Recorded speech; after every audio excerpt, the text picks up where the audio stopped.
Olá pessoal, tudo bem com vocês? Vamos iniciar mais uma aula aqui na nossa disciplina de Direito Processual Penal 1, certo? Hoje a gente vai começar a trabalhar o Instituto. Aliás, hoje a gente vai começar a trabalhar o conteúdo referente ao tema ação penal. Já vou adiantando para vocês que é um conteúdo muito importante, certo? Um dos conteúdos mais importantes dentro da seara processual. Por que, professor, é um dos conteúdos mais importantes? Porque nós vamos começar agora a estudar de fato como se dá a ação penal, certo? Como se dá o processamento e julgamento de um crime. Não estudando ainda os procedimentos adequados que tem previsão lá no Código de Processo Penal, mas sim toda a sistemática necessária para que o titular da ação penal possa ingressá-la e o juiz, após fazer a análise, o juízo de admissibilidade, recebeu ou não essa ação. Ou, como a gente denomina nos casos de ação pública incondicionada, a denúncia. Ok? Então, a gente vai tratar, primeiramente, de uma forma geral, o que é o conceito de ação, depois vamos passar para seus princípios, para suas espécies, e depois chegaremos à conclusão final estudando de fato como se dá a sua aplicação dentro do Código de Processo Penal, com as normas processuais penais, fazendo uma análise de toda a base legal, bem como aquelas normas presentes lá no direito penal. Ok? Deixa eu só colocar aqui os slides na tela para a gente começar a aula.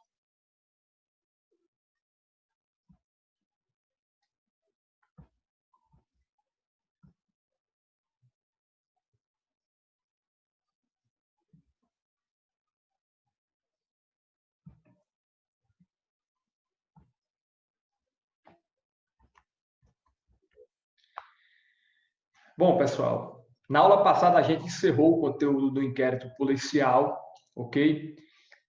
E assim, como nós estamos estudando a persecução penal como um todo, eu falei para vocês que a persecução penal ela se divide em duas fases. Uma fase pré-processual, que diz respeito à investigação do crime até o colhimento dos elementos necessários para que ocorra, certo, o ajuizamento da ação penal, bem como a parte processual, que é justamente, certo, o conteúdo específico da ação penal, que é o que a gente vai começar a estudar agora, ok? Então, nós concluímos o estudo do inquérito policial, que foi na fase pré-processual, na videoaula que eu postei semana passada, e hoje a gente vai começar a estudar de fato o que é a ação penal, já a parte processual, certo? Então, vamos começar a aula e vamos saber o que é a ação penal para que a gente possa compreender de fato o processamento e julgamento dos crimes. Beleza? Ação penal. Professor, o que é a ação penal? Em outras palavras, a ação penal nada mais é do que o direito público e subjetivo de pedir ao Estado juiz a aplicação do direito penal ao caso concreto. Lembram que eu falei para vocês que uma das características do direito processual penal é a instrumentalidade? Ou seja, é pegar aquelas normas que estão previstas lá no Código Penal, aqueles crimes que estão previstos lá no Código Penal, e adequar as normas procedimentais presentes no Código de Processo Penal, certo? Quando eu faço isso, eu tenho todos os mecanismos necessários para que possa julgar aquele crime, ok? Por quê, professor? Lembra quando eu falei que não faz sentido existir o Código Penal sem existir o Código de Processo Penal? Temos um código que criminaliza vários tipos de crime. Um deles, por exemplo, é o artigo 121, o homicídio. Porém, se não houvesse as normas procedimentais do Código de Processo Penal, qual seria o sentido de existir o crime sem que existissem normas processuais para processá-lo e julgá-lo? Certo? Então, o Código de Processo Penal ele nada mais é do que a instrumentalização do direito penal. É pegar aquelas normas penais e adequar as normas procedimentais previstas no Código de Processo para que ocorra o processamento e julgamento dos crimes.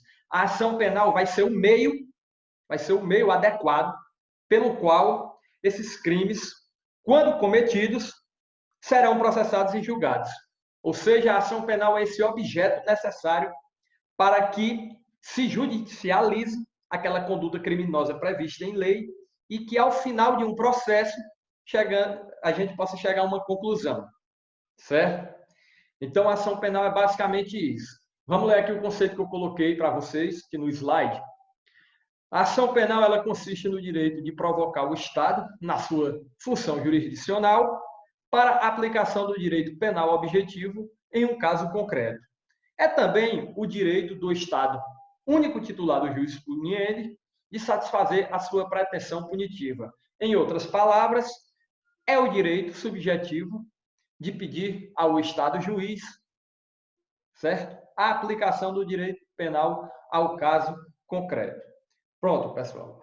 Quando a gente trata, certo? No sentido de que a ação penal ela é de fato a provocação do Estado na sua função jurisdicional para que seja aplicado o direito penal objetivo, nada mais eu estou falando acerca da instrumentalização do direito penal.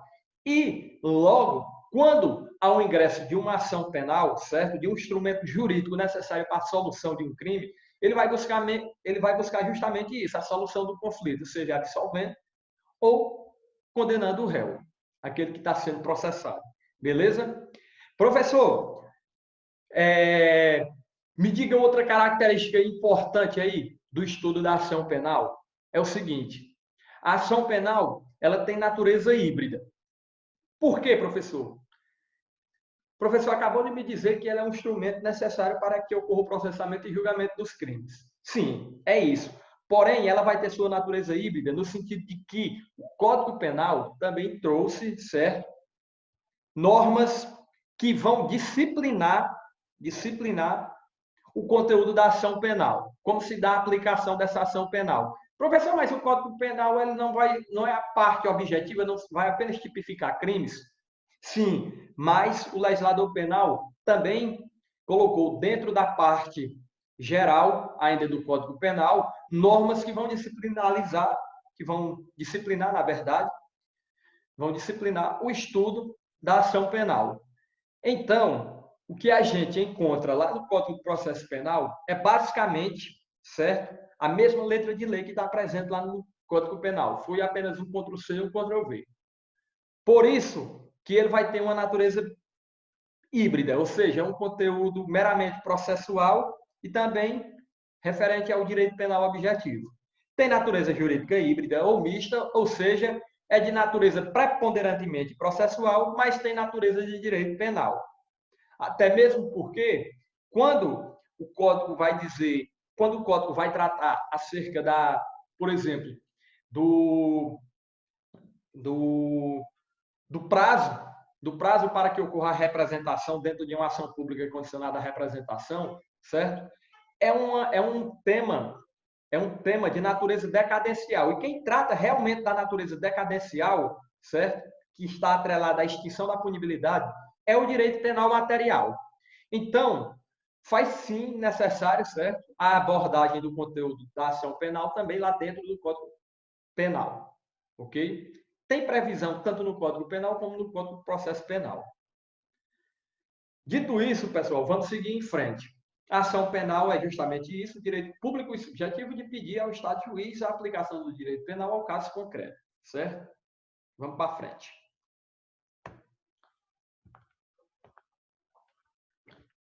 Para que eu possa exercer o direito de ação, certo? Há necessidade de se estudar algumas características e depois alguns requisitos inerentes à ação penal.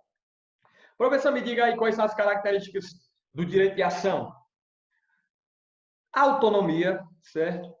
É um direito abstrato, subjetivo, público e instrumental. Vamos por parte. Por que é um direito autônomo? Porque o direito de ação ele é pré-existente à pretensão punitiva estatal que surge com a ocorrência da infração penal. Ou seja, o direito de ação ele já está previsto lá no Código de Processo Penal. Agora, sua aplicação de fato vai acontecer quando há violação do ordenamento jurídico, no sentido de que alguém cometeu um fato típico, ilícito e culposo. Quando alguém pratica um crime, certo? Esse crime ele deve ser o quê? Processado e julgado. Logo, já existe de forma autônoma, dentro das normas procedimentais do Código de Processo, certo? Artigos de lei que vão regular justamente isso, que nada mais é do que a forma de aplicação do instrumento necessário para que ocorra o processamento e julgamento desses crimes, que é a ação penal. Por isso que é um direito autônomo. Ele é pré-existente à pretensão punitiva estatal. Já existe. Porém, quando o crime acontece, certo? Quando o crime acontece, ocorre de fato a violação do delito e sim vai ocorrer a aplicação concreta do direito de ação, certo? A autonomia é isso. É porque é um direito pré-existente e já está previamente fixado lá nas normas procedimentais do Código de Processo. Professor, a outra característica que a gente vai estudar agora é porque o direito de ação ele também é abstrato. E o que é a abstração? Mesmo que a demanda seja julgada improcedente, o direito de ação terá sido exercido. Logo, independe do resultado do processo. É o seguinte, as normas procedimentais que vão processar e julgar um crime, começando desde o oferecimento da denúncia até o trânsito em julgado, pode ter certeza que ela vai chegar a dois resultados. Ou nós teremos a procedência da ação ou a improcedência, ok? Logo, independe do resultado do processo. Por quê? Porque todo processo que se inicia, ele tem dois resultados específicos, ok? Ou vai ser julgado procedente, ou vai ser julgado improcedente. O que importa é o resultado em si. O que importa é o resultado em si. A abstração ela é nesse sentido. A demanda, quando ela vai se iniciar, ela vai ter um resultado, certo?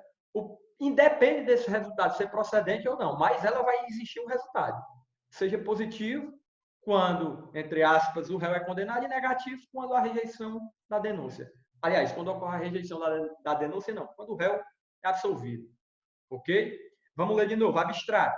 Mesmo que a demanda seja julgada improcedente, o direito da ação terá sido exercido. Logo, independe do resultado do processo. Ou seja, iniciou-se o processo, ele vai chegar à sua conclusão, podendo ser julgada procedente a ação ou improcedente. Isso vai depender do resultado que seja conseguido no decorrer do processo. O que importa é que ele vai ser julgado, certo? Vai ter um resultado, certo? E esse resultado vai depender se vai ser positivo ou negativo, entre aspas, ok? Ele também é um direito subjetivo, porque o titular, em regra, é o Ministério Público. Nós temos o titular da ação penal, que é o Ministério Público, e, excepcionalmente, a própria vítima ou o seu representante legal nos casos da ação penal privada. Beleza? Que também é tranquila essa característica da subjetividade. Tem previsão lá no artigo 257 do CPP, 129, inciso 1 da Constituição Federal, onde vai dizer que o MP é o titular da ação penal. É também um direito público, porque a atividade provocada é de natureza pública, sendo a ação exercida contra o próprio Estado, certo? O Estado ele tem por obrigação, certo, julgar e processar aqueles crimes que são cometidos. Professor, e no caso de ação penal privada? Também. Quem vai dar o suporte necessário para que ocorra o processamento e julgamento é o Estado. Por isso que a atividade provocada ela é de natureza pública. Beleza? E, por fim, ele é instrumental. Eu já cansei de falar para vocês que é o meio para se alcançar a efetividade do direito penal, do direito material. Ou seja, aconteceu o crime, esse crime tem que ser processado e julgado. Vai ser através de quê? Normas procedimentais presentes no Código de Processo, certo? E quando esse crime que é cometido, que há a violação lá do Código Penal, a norma procedimental vai ser adequada àquele crime que foi cometido, ou seja, aquele crime vai adentrar através da ação penal, que é o meio jurídico adequado, para que ocorra o procedimento, o seu processamento e julgamento. Ok? Basicamente isso. Essas são as características do direito de ação. Busquem na doutrina também se aprofundar mais nessas características. e eu tenho certeza que aqui dá para compreender, basta uma leitura simples que com certeza vocês vão entender direitinho. Vamos passar aqui para o próximo tópico. A localização no ordenamento jurídico. Como eu falei para vocês no início da aula, que o direito de ação ele é híbrido, ele tem natureza processual e de direito material, logo vai estar presente lá no Código Penal e no Código de Processo Penal. No Código Penal, sua previsão está lá no artigo 100 seguintes e no Código de Processo Penal, a partir do artigo 24 seguintes. Ok? A gente vai estudar cada artigo de lei. Eu já coloquei aqui no material da gente. Não se preocupem, vamos interpretar cada artigo de lei para que a gente possa compreender de fato o estudo da ação penal sob o prisma também da base legal. E tem previsão nesses dois códigos. Ok? E agora, pessoal, como a ação penal ela é o instrumento que vai servir para processar e julgar um crime, certo? É o meio hábil. Há necessidade da gente estudar suas condições e também alguns requisitos. Porque nem sempre nós teremos a possibilidade de ingressar com a ação penal, mesmo havendo crime. Em algumas hipóteses, certo? E a gente vai estudar elas agora, ok? A gente vai estudar, na verdade, agora, as condições dessa ação. Ou seja, as possibilidades que existem no sentido de que o promotor de justiça, por exemplo, terá o aparato necessário para que possa ingressar com esse meio jurídico. São os requisitos necessários e condicionantes ao exercício regular do direito de ação. Isso nada mais é do que as condições da ação. Ou seja, são os requisitos necessários e condicionantes ao exercício regular do direito de ação. Sem que haja determinados requisitos, jamais o titular da ação poderá ingressá-la. Porém, se ingressá-la, o juiz pode entender que, por faltar requisito, vai julgar essa ação, aliás, vai rejeitar essa ação, ou possivelmente, caso passe despercebido, no decorrer do processo, poderá julgar o processo de forma em que haja uma nulidade absoluta. Explique isso aí direito, professor. Resume isso aí. É o seguinte: quando falta requisito da ação penal, a ação ela deve ser rejeitada. Porém, se passar despercebido pelo juiz e ele, caso receba essa ação, faça o juízo de admissibilidade de forma positiva e o processo se inicie, o advogado de defesa, certo, poderá, em qualquer momento, alegar uma nulidade absoluta por ser matéria de ordem pública. E ela poderá também ser reconhecida em qualquer fase processual. Lembrando que falta de requisito para a ação penal gera, sim, nulidade absoluta do processo. Então, essa é a conclusão que eu quero chegar. Vamos lá, condições da ação. A primeira dela, eu vou falar acerca da possibilidade jurídica do pedido. Ou seja, o pedido ele tem que ser possível. Ele tem que ser juridicamente possível. O que seria isso? Não faz sentido, por exemplo, alguém ser processado pelo crime por ter entrado levando sua vaga de estimação para assistir um espetáculo no circo. Chegou lá no circo, tinha, por exemplo, um policial civil presenciando o espetáculo, e ao chegar na delegacia, por conta que ele viu essa pessoa, um amigo seu, por exemplo, com essa vaga dentro do circo, resolveu fazer uma denúncia, e aí fizeram um inquérito policial, mandaram os autos para o promotor de justiça, e o promotor ofereceu a denúncia pelo fato de que tal indivíduo ingressou com uma vaca, certo, para assistir um espetáculo do circo. Eu pergunto para vocês, existe esse tipo de crime? Não existe. Logo, nós estamos diante de um objeto juridicamente impossível. Se vocês levarem lá para a seara civil, não faz sentido, por exemplo, eu entrar com a ação dizendo que eu sou o proprietário da lua. É um pedido juridicamente impossível, não faz sentido, certo? Nós temos também o interesse de agir. Calma, vamos por partes, vamos entender aqui logo a possibilidade jurídica do pedido. A possibilidade jurídica do pedido vai exigir que a providência requerida pelo demandante seja admitida pelo ordenamento jurídico, ou seja, pelo direito objetivo. Logo, como a gente está tratando de crimes, certo? Para que a ação penal tenha o requisito da possibilidade jurídica do pedido, o crime que foi cometido, ele tem que estar previsto em lei, ou seja, o princípio da legalidade vai estar atrelado à possibilidade jurídica do pedido, porque não há crime sem lei anterior que o defina, nem pena sem prévia combinação legal. Pedido possível é aquele, em tese, com respaldo legal. Consequência jurídica, rejeição da inicial em caso de pedido impossível. Beleza? Que nem eu falei.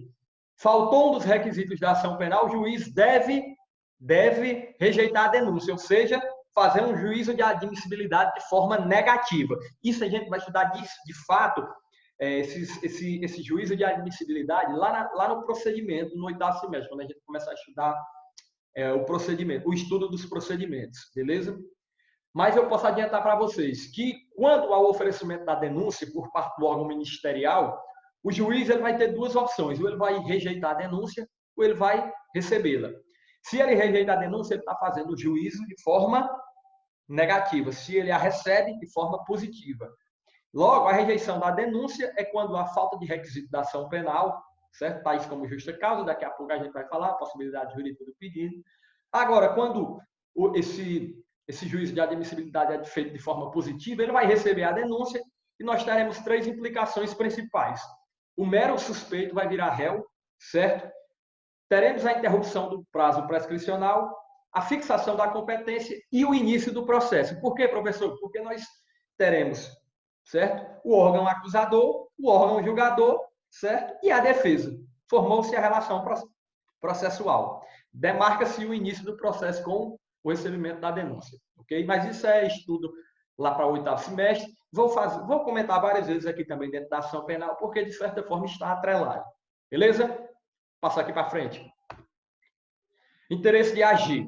O interesse de agir tem o trinômio necessidade, adequação e utilidade, certo? Necessidade no intuito de resolver a demanda através do meio adequado, ou seja, da adequação, e este provimento deve ter o condão de trazer algo de relevância útil ao processo, ou seja, se chegar a um resultado final, seja ele de forma a julgar procedente a ação ou julgar improcedente. Trinômio necessidade, adequação e utilidade. Necessidade no sentido que o Estado tem o dever de resolver essa demanda através de um meio adequado, no caso a adequação seria através da ação penal, e a utilidade é se chegar ao resultado final. Ok? Podendo ser procedente ou improcedente. São interesses de agir. Tranquilo até aqui, não é isso? Vamos para frente.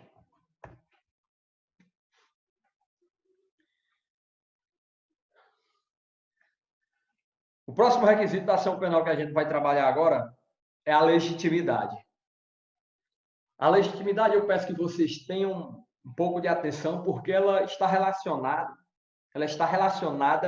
à pertinência subjetiva da ação.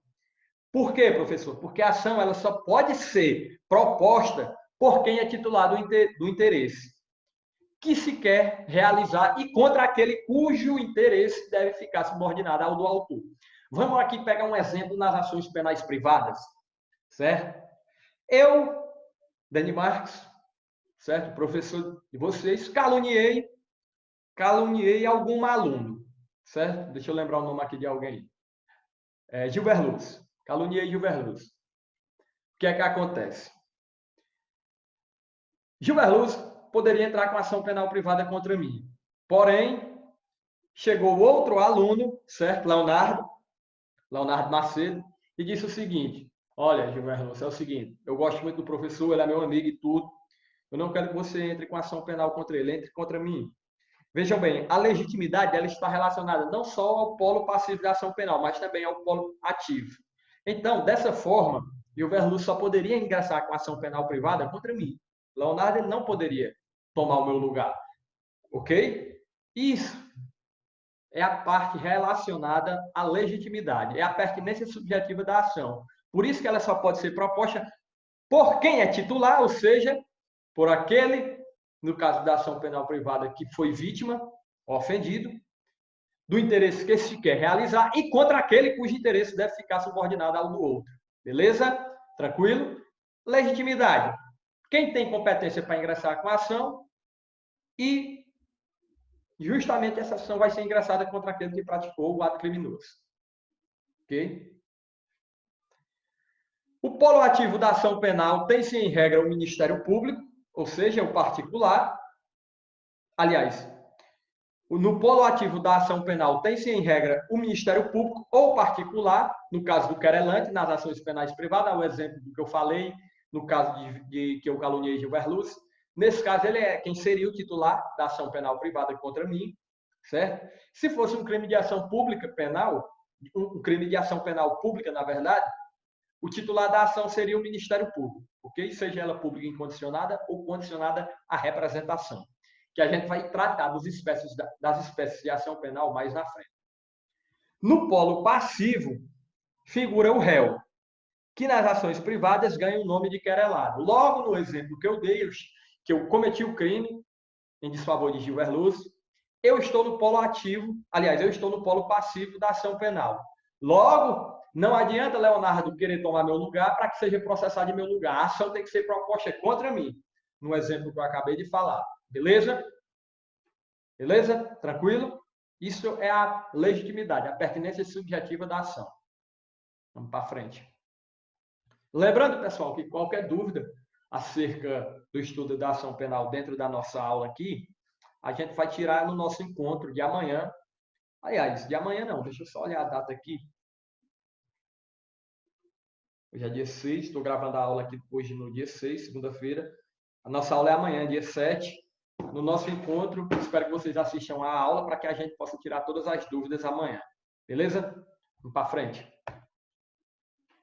Observação. É importante destacar que, segundo a atual ordem constitucional, a pessoa jurídica pode figurar no polo passivo da demanda criminal. O que seria isso? Assim, a possibilidade da pessoa jurídica, certo? Ela figurar no polo passivo da demanda criminal, ou seja, ela ser autora de crime. Como assim, professor? Como é que uma pessoa, uma empresa, por exemplo, vai cometer crime? Pode acontecer sim. A exemplo do que prevê lá na Lei 9.605/98, lá na lei que vai tratar dos crimes ambientais, certo? Por isso que a Constituição ela remete à disciplina da lei ordinária o tratamento da responsabilidade criminal da pessoa jurídica que existe lá na Lei 9.605/98, que disciplina a matéria no tocante às infrações praticadas em detrimento do meio ambiente, inclusive quando se trata de infração praticada por pessoa jurídica. Logo, assim, a possibilidade de responsabilização criminal da pessoa jurídica na figura de um dos seus sócios, seja o sócio presidente, majoritário, e por aí vai. Vai depender do que o estatuto da pessoa jurídica determinar, mas assim a responsabilidade criminal. O ajuizamento da ação penal contra a pessoa jurídica, segundo o STF, deve estar vinculada à indicação, ainda na inicial acusatória, denúncia ou queixa, da pessoa física responsável pela sua administração. Ou seja, vai ser algum dos sócios, presidente ou majoritário, e por aí vai. Certo? Vai depender do que o estatuto vai dizer da pessoa jurídica. Estando a pessoa jurídica no polo ativo da demanda criminal, exercendo o direito de ação, o que seria isso? Só para eu poder concluir. Do jeito que a pessoa jurídica ela pode estar no polo ativo, no polo passivo da demanda criminal, ela também pode estar no polo ativo. Quer dizer, professor, que pessoa jurídica pode sofrer crime? Pode. A exemplo dos crimes de calúnia, injúria e difamação. Pode sim, uma pessoa jurídica pode sofrer algum desses crimes contra a honra. Estando a pessoa jurídica no polo ativo da demanda criminal, exercendo o direito de ação, a exemplo da empresa que tenha sido vítima de difamação. A representação será feita por quem os respectivos contratos ou estatutos designarem, ou no silêncio destes, pelos seus diretores ou sócios gerentes. Ou seja, assim, a possibilidade, principalmente porque a pessoa jurídica ela pode sim ser difamada e há sim a responsabilidade criminal para aquele que pratica esse tipo de crime, uma vez que há a possibilidade da pessoa jurídica figurar no polo ativo da ação penal. Certo? Vamos aqui dar uma observada no artigo 37 do CPP. As fundações, associações ou sociedades legalmente constituídas poderão exercer a ação penal, devendo ser representadas por quem os respectivos contratos ou estatutos designarem, ou, no silêncio destes, pelos seus diretores ou sócios gerentes. Ou seja, enquanto o processo penal prevê, sim, a possibilidade da pessoa jurídica figurar no polo ativo da ação penal. Beleza? Vamos continuar. E, por fim, vamos trabalhar a justa causa. A justa causa eu já falei para vocês algumas vezes, certo?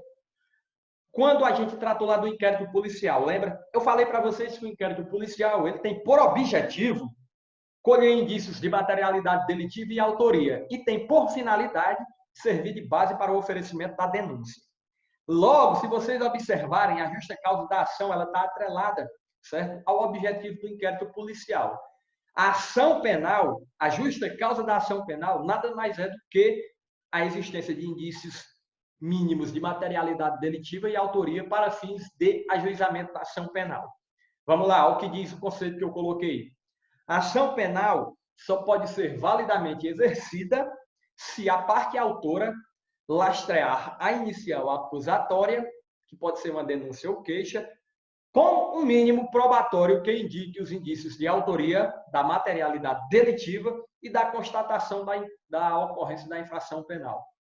Em tese, certo? Está lá no artigo 395, inciso 3 do CPP.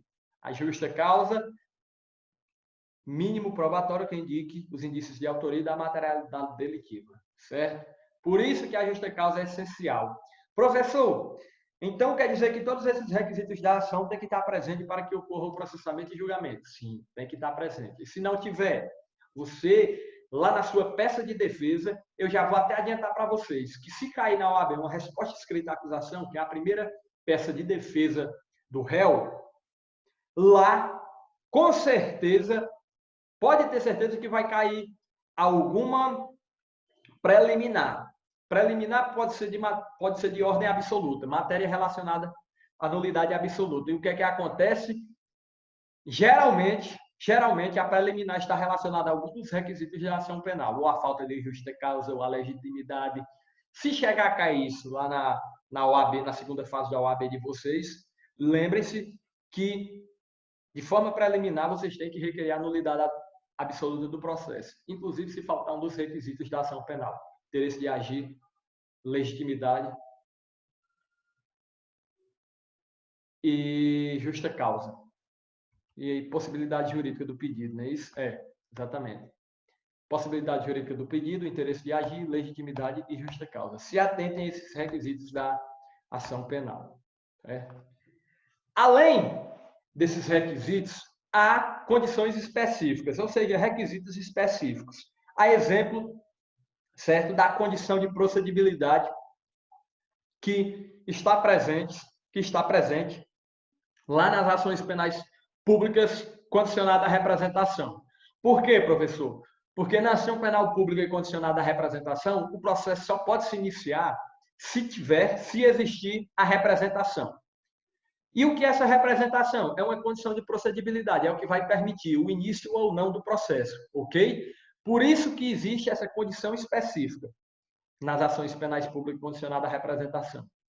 Outro exemplo é uma condição específica que está prevista lá na Constituição Federal, que é o exemplo da admissão da acusação pela Câmara dos Deputados para o início de processo contra o presidente e vice-presidente da República, bem como contra o ministro de Estado, ou seja, a necessidade de se passar pelo crivo lá da Câmara dos Deputados. Beleza? Então, condição de procedibilidade, condições específicas da ação penal, na verdade. Eu falei de duas, a condição de procedibilidade, no caso da ação penal pública condicionada à representação e das constitucionais. Elas são dois mecanismos importantes porque elas é quem vão determinar o início ou não do processo. Elas, nos casos previstos, certo? Tem que estar presente, sob pena de nulidade absoluta. Não faz sentido, por exemplo, eu entrar com uma ação, eu sou um promotor de justiça, ingressei com uma ação pelo crime de ameaça em face de pessoa X, por ter cometido o crime de ameaça contra a pessoa Y. No entanto, a pessoa Y não representou. Lá no artigo 147 do Código Penal vai dizer que o crime de ameaça ele é de ação pública condicionada à representação, vai depender de representação, certo? Então, se não há representação, eu não posso, na condição de promotor de justiça titular da ação penal, ingressar com essa ação. Se eu fizer isso, o juiz vai rejeitar em inicial. Se ele aceitar, o advogado vai pedir a nulidade absoluta do processo por falta da condição específica de procedibilidade, que é justamente por falta da representação. Ok? Deixa eu só dar uma olhada aqui na questão do slide. Tá ok.